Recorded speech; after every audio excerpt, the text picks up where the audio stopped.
Aileen Wuornos was born on February 29, 1956, in Rochester, Michigan. Her life was marked by trauma from the beginning. Her mother, Diane, abandoned her and her brother Keith when Aileen was just a few months old. Aileen's father, Leo Pittman, was a convicted child molester who later hanged himself in prison. Aileen was raised by her grandparents, Lori and Britta Wuornos, in Michigan.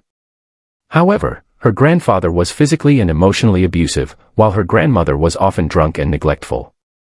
Aileen's life was a struggle from the start.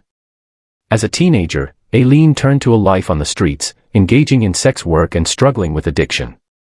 She became pregnant at 14 and gave up her child for adoption. Aileen's life was a cycle of poverty, abuse, and desperation. Aileen's modus operandi typically involved picking up men at bars or roadside stops, where she would rob and kill them. She used their credit cards and belongings to fund her next move.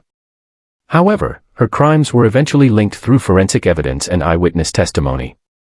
Aileen was arrested on January 9, 1991, after a bouncer at a bar recognized her from a wanted poster. During her interrogation, Aileen confessed to the murders, claiming self-defense in each case. The trial was highly publicized, with Aileen's defense team arguing that she was a victim of abuse and trauma. However, the prosecution portrayed her as a cold-blooded killer. Aileen was convicted of murdering 6 of the 7 men and sentenced to death.